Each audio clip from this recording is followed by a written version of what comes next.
NLP में ये है कि खुद से ये नहीं कहना चाहिए कि I will not do this thing in future, I will not, ठीक, I will not make an accident in future, ऐसा नहीं बोलना चाहिए, I will not make an accident. तो वो तो अपने बारे में, अपने इरादे के बारे में नो नहीं कहना चाहिए। जब कोई बंदा आपको कहता है कि चर्च पी लो, तो उसको क्या कहना चाहिए? नो, ठीक है ना? तो आपको भी सीखना होगा नो। ये उसी सूरत में हो सकता है कि जब आप अपने आप को पसंद करने लगे, और आप पसंद अपने आप को उस सूरत में करेंगे, ये मैं आपको पहले से एडवांस में बता दूं कि आप अपने आप को उस सूरत में पसंद करेंगे जब आप नई जिंदगी की तरफ जाना चाहेंगे। अगर आप पुरानी जिंदगी की तरफ जाने का इरादा रखते हैं, you will not like yourself.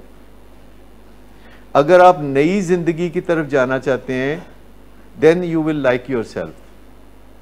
कोई इत्तफाक है या इख्तलाफ है? अगर आपका इरादा आइंदा अच्छी जिंदगी गुजारने का है, then you can forgive yourself, अपने आप को माफ कर सकते हैं, लाइक कर सकते हैं। लेकिन जब आपका इरादा अभी भी हो कि मैंने वही कुछ करना है, जब आप ये चीज करेंगे तो you will not like your self, आप अपने आप को पसंद नहीं करेंगे। लेकिन हम आपको कहते हैं कि आपका नशे छोड़ने का ताल्लुक इस बात से है कि whether you like yourself और you don't like yourself. ठीक, ठीक है ना? तो वो उस दिन आपको मशक करा रहे थे नदीम नूर साहब कि आई लाइक माई सेल्फ, ये कहना है आई लाइक माई सेल्फ। फिर जब आपको पता चले कि आप बार बार ये कहते हैं, तो अंदर से सवाल उठेगा कि why do you like your self? तुम तो कैसे पसंद कर सकते हो अपने आप को? तो आपने जवाब देना कि अब मेरा इरादा वो कुछ करने का नहीं है जो मैं पहले करता रहा, अब मेरा इरादा नई चीज़ें करने का है जो कि अच्छी चीज़ें हैं जो मैंने पहले कभी नहीं की।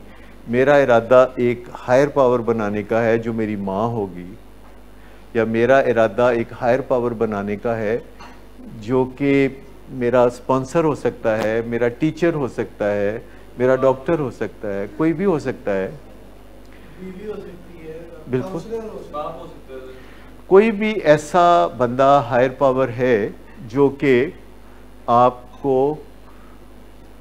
मदद दे सकता है, या आपका बिलीफ होना चाहिए कि वो मदद देगा। मैं हैरान हूं कि ज्यादातर लोगों को ये नहीं पता होता कि कौन उसकी मदद कर सकता है।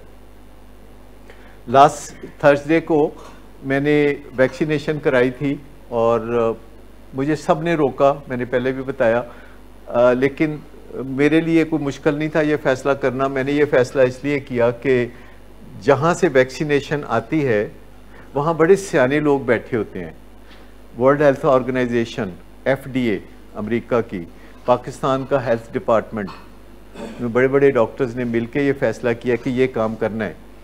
अब मुझे सोचने की ज़रूरत नहीं है, वो हायर पावर है, उस मामले में वो हायर पावर है। तो मैंने जाके तो वैक्सीनेशन कराई और मुझे काफ़ी उसका रिएक्शन हुआ, और 4 दिन मैं काम नहीं कर सका। मैं या आधे घंटे के लिए या घंटे के लिए मैं आया, टेलीफोन पे ज़्यादा काम निपटाए क्योंकि नकाहत थी, एग्जॉशन थी, खांसी, नज़ला, ज़ुकाम, इस तरह के सिम्टम्स थे, बुखार था। लेकिन ये तो होना चाहिए था, क्योंकि वरना वैक्सीनेशन का फ़ायदा क्या? वैक्सीनेशन का मतलब है कि एक कंट्रोल्ड इलनेस पैदा की जाए। जैसे कभी वो फायर ब्रिगेड वाले आग लगा के नहीं बुझाते, ये वो वाला काम है। ये तो एक ड्रिल है। और चूंकि मैं एक्सरसाइज वगैरह करता था, तो ऐसे लोगों को रिएक्शन हमेशा ज़्यादा होगा जो ज़्यादा एक्सरसाइज वगैरह करते हैं, जिनकी इन्नेट इम्यूनिटी ज़्यादा है। इम्यूनिटी 2 तरह की होती है। इन्नेट इम्यूनिटी जो कि आपकी अपनी इम्यूनिटी है, आपकी अपनी ताकत है जिससे आप बीमारी के खिलाफ लड़ सकते हैं। एक होती है अडॉप्टेड। अडॉप्टेड होती है कि जो वैक्सीनेशन से मिलती है, जो वैक्सीनेशन से मिलती है और वैक्सीनेशन के 4-6 हफ्ते के बाद मिलती है। तो अगर आपकी इन्नेट इम्यूनिटी अच्छी है तो आपको रिएक्शन होगा। लेकिन अब मुझे लोग कहते हैं जी जिन्होंने पहली दफ़ा रिएक्शन ज़्यादा होवे तो दूजा जड़ा डोज होंगी उसका रिएक्शन भी ज़्यादा होता है। तो मैंने कहा कि नहीं, ऐसी कोई शवाहद नहीं है। और अगर आप गूगल पे जाएं तो वो बताएंगे कि जिसको पहला रिएक्शन ज़्यादा होता है उसको दूसरा कम होता है, जिसको पहला कम होता है उसको दूसरा ज़्यादा होता है, और उसकी वो लॉजिक्स बताई हुई है। तो मुझे बताइए कि किसी हायर पावर की बात मानना को मुश्किल बात है?